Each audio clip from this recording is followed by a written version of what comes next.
Selamat sore sahabat-sahabat tani tercinta seluruh tanah air. Bertemu kembali di channel kita yang sudah lama tidak tayang karena kesibukan aktivitas di ujung tahun ya sahabat-sahabat tani. Oke, langsung saja tanpa basa-basi kita akan langsung memberikan penjelasan seputar budidaya tanaman cabai dengan biaya yang sangat relatif hemat ya, supaya sahabat-sahabat tani tidak menjadi patah semangat untuk membudidaya tanaman cabai meskipun tidak memiliki modal yang maksimal ya sahabat tani.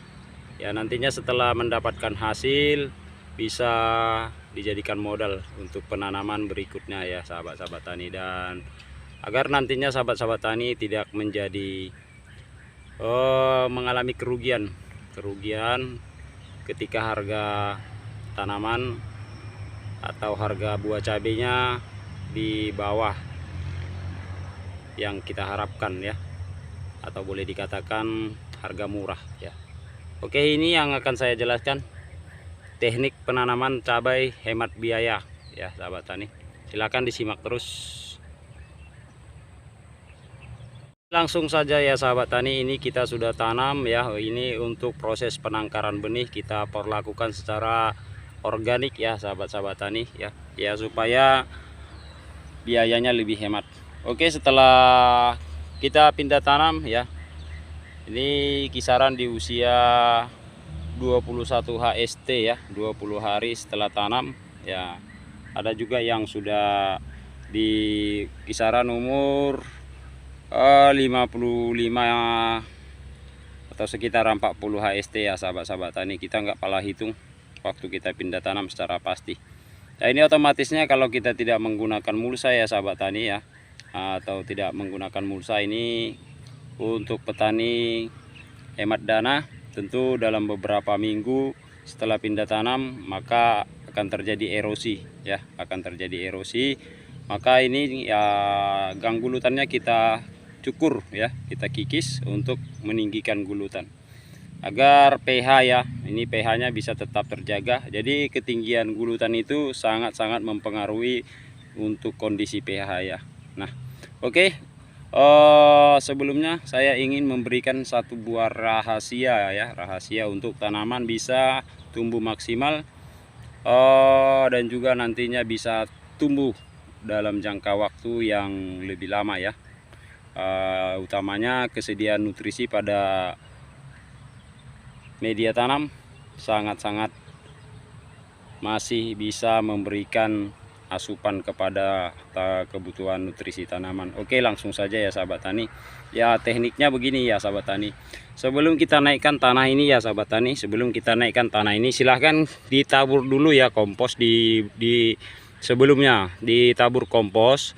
Kalau sahabat-sahabat tani ingin menggunakan pupuk kimia silahkan ya, silahkan saja. Untuk pupuk kimianya kalau untuk jenisnya ya tergantung fasenya ya, tergantung fasenya atau pola. Kita bermain di pola pemupukan itu tergantung di fasenya ya sahabat tani ya. Kalau misalkan di fase generatif itu kita usahakan kita naikkan nilai kaliumnya ya, kaliumnya ya sahabat tani ya, lebih tinggi kaliumnya dibanding fosfat sama nitrogennya ya. Kalau di fase vegetatif ya atau masa pertumbuhan, coba kita bermain di tinggi nitrogen ya, tinggi nitrogen. Tapi kalau kita mau melakukan pemupukan di musim penghujan, kalau untuk menaikkan nitrogennya tidak usah ya sahabat tani, apalagi main kocor-kocor, tidak usah. Kita hentikan saja pengocoran, kita lakukan sistem tugal. Jadi ini kita penggantian tugal. Jadi kita menggunakan kompos, bisa juga menggunakan pupuk kimia ditabur seadanya saja. Kalau untuk tansasi jumlahnya ya sahabat tani bisa diperkirakan dari 5 ons sampai 10 ons per batang ya. Jadi kita tabur saja di tengah, baru kita timbun sama tanah yang kita kikis dari samping gulutan. Nah, kemudian sahabat tani, kalau sahabat tani memiliki amunisi nitrobakter, trichoderma ya, inilah saat yang tepat ya pada usia tanaman seperti ini untuk kasus fusarium dan layu bakteri itu sangat-sangat rentan ya.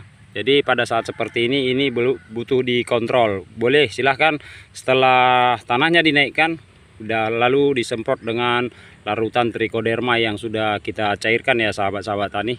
Kemudian langkah berikutnya kita tinggal rapikan saja ya. Kita rapikan saja ya sahabat tani. Jadi ini teknik yang sangat simpel ya sahabat tani. Jadi ini bisa dilakukan dalam beberapa tahapan. Misalkan sahabat tani ya nanti mau melakukan pemupukan lagi, silahkan tabur lagi, angkat lagi ya. Gangnya ini angkat.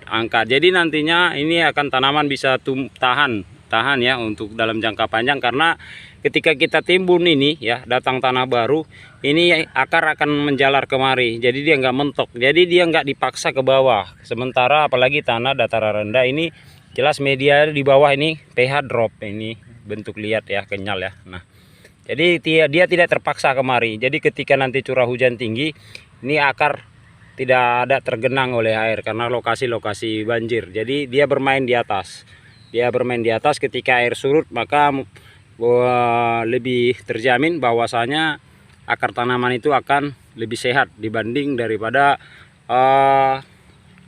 dia bermain di bawah ya. Jadi kita pancing dia bermain ke atas. Jadi dengan teknik seperti ini sahabat-sahabat tani, akar tidak akan terpaksa turun ke bawah, dia akan bermain ke samping karena nutrisi yang kita tebar atau yang kita semprot atau kita cor itu adanya di atas ya, di atas. Jadi teknik seperti ini sangat-sangat aman ya, dan juga bisa mengantisipasi kasus-kasus layu bakteri ya. Layu fusarium juga sangat-sangat dianjurkan dengan teknik seperti ini untuk metode pertanian ortodok ya, yang tidak menggunakan mulsa. Kalau seandainya menggunakan mulsa ya sahabat tani ya bisa juga ya sahabat tani ya, cuman agak lebih repot dikit ya, Jadi pada umumnya ya saya melakukan teknik ini kalau untuk yang menggunakan mulsa di fase buah kedua ya sahabat tani. Fase buah kedua itu nanti mulsanya saya buka yang dari samping. Nah, kemudian baru kita masukkan nutrisi ke dalam kompos. Masuk kompos dicampur dengan pupuk kimia. Nah, kemudian baru kita tutup balik ya. Kalau boleh ya ininya kita angkat dulu, cuman agak repot kan. Jadi yang lebih cepatnya karena fase buah kedua saya sudah beberapa kali melakukan metode dengan cara merobek mulsa ya, merobek mulsa bagian tengahnya. Jadi kita bisa tabur pupuk, bisa kita timbun dengan tanah yang erosi. Jadi tidak perlu dengan membuka-buka mulsa, langsung kita sobek saja. Karena kalau tanamannya sudah rimbun, yaitu gulma sudah agak bisa diantisipasi lah ya, karena sudah rindang ya. Kalau yang susah itu yang model tanaman sebesar ini, itu gulma masih mudah berkembang ya sahabat-sahabat tani.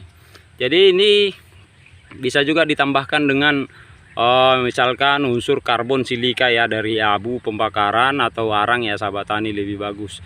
Jadi teknik ini adalah teknik untuk mempercepat tingkat kesuburan tanah ya, karena kalau kita pakai mulsa itu nggak bisa kita preteli lagi ya. Kalau sudah dipasang mulsa nggak bisa dipreteli, bagaimana hasilnya, kondisi di dalam itu kita pasrah ya. Kalau model metode seperti ini kita bisa tambahkan kompos. Nah seperti ini di dalam selain daripada kompos itu kita tanam juga gulma ya. Ini ya gulma dari hasil penyiangan yang kita naikkan dari gang gulutan ini, atau gulma yang ada di atas gulutan ini ya sahabat tani. Jadi nantinya kalau sudah memang dianggap sudah mantap dan jos, bisa juga sahabat tani ini kita pasang mulsa dengan cara mulsa yang lebar 1 meter 20 atau 120 cm itu kita boleh bagi 4 atau 3 ya sahabat tani, tergantung ketinggian bedengan. Nah kemudian kita hanya cap di samping, bagian samping sini saja. Kita cap bagian samping. Untuk nanti tekniknya atau tutorialnya nanti akan kita cuplikan. Dan setelah ini kita akan tayangkan kalau memang butuh buat sahabat tani. Karena ini rencana saya juga akan pasang mulsa sebelah dengan menggunakan plastik mulsa bekas daripada ini penanaman penutup daripada kangkung bayam ya. Ini ya, budidaya kangkung bayam kita. Nah, ini akan kita pasang nanti cap mulsa sebelah. Jadi teknik ini sangat hemat biaya dan juga boleh dikatakan meningkatkan kesuburan tanah. Dalam satu periode pasca tanam saja itu hasilnya ke depannya akan semakin luar biasa untuk meningkatkan ekologi tanahnya ya, sifat-sifat kimia tanahnya ya, biologis tanahnya lah. Yang mencakup dengan sifat biologis tanah itu sudah otomatisnya meningkat ya sahabat-sahabat tani. Oke, sekian dulu sahabat tani ya. Ulasan ini memang agak remeh ya, sepele, tapi dampak daripada yang kita bahas ini sangat-sangat luar biasa sahabat tani. Jadi tidak harus resep-resep yang wow itu yang viral ya. Kadang teknik-teknik sepele seperti ini yang diragukan oleh petani justru membawa celaka bagi petani kalau nggak diperhatikan. Lihat seperti ini sudah erosi ya. Ini contoh barang, ini sudah erosi. Gulutan otomatis tambah rendah. Nah, ini nampak kelembapan daripada bedengan ini sudah tinggi ya, ini nampak ini. Jadi ini kasus untuk di bawah pH sudah pasti low ya, atau boleh dikatakan asam ya. Jadi pengaruhnya ya otomatis perkembangan tanamannya juga akan kurang, apalagi di musim penghujan. Jadi untuk memaksimalkan itu ya kita harus kontrol pH ya sahabat-sahabat tani ya, karena ya benih yang kita tanam adalah Sibolang seed ya. Ya walaupun kita tanam apa adanya, nah ini tidak ada yang terinfeksi oleh virus ya, masih hijau royo-royo walaupun kita hanya menggunakan amunisi rendaman kohe, kita mix dengan asam amino, bermain di PSB dan nitro masih aman. Sesekali kita kolaborasi dengan pupuk kimia yang murah-murah ya sahabat tani. Kita nggak kenal yang namanya grower ya, kita hanya kenal dengan Posca subsidi. Terkadang kita mainkan SP36 ya, baru kita mainkan dengan KCL ya, itulah sahabat tani. Untuk nilai nitrogen fosfat kaliumnya yang kita otak-atik adalah ZA, Posca, SP36 dengan KCL ya. Kita untuk menggunakan pupuk-pupuk yang namanya di kelas 1 jutaan ke atas, satu saknya kita nggak mampu ya sahabat-sahabat tani. Tapi intinya masih bisa maksimal dan hasilnya nggak kalah jauh dengan yang memakai pupuk yang luar biasa ya sahabat tani. Jadi walaupun bagaimana, kalau seandainya di harga cabai tidak mengizinkan, kita nggak perlu harus cemberut, tetap tersenyum manis ya sahabat tani, karena kita nggak pernah mengalami kerugian, terkecuali kerugian dihantam oleh banjir habis semua ya sirna. Ya ini masih dalam kondisi aman ya sahabat tani. Ya tidak ada satupun yang terlihat dikunjungi oleh bule ya. Ya ini lokal semua, jadi orang-orang luar negeri nggak masuk kemari ya sahabat tani, turis-turis luar negeri nggak masuk. Oke sahabat tani, sekian dulu, semoga ulasan kali ini bermanfaat. Kita sharing atau berbagi di kesempatan berikutnya. Kita lanjutkan proses dulu. Selamat beraktivitas, semoga sehat selalu dan sukses di dalam segala aktivitasnya.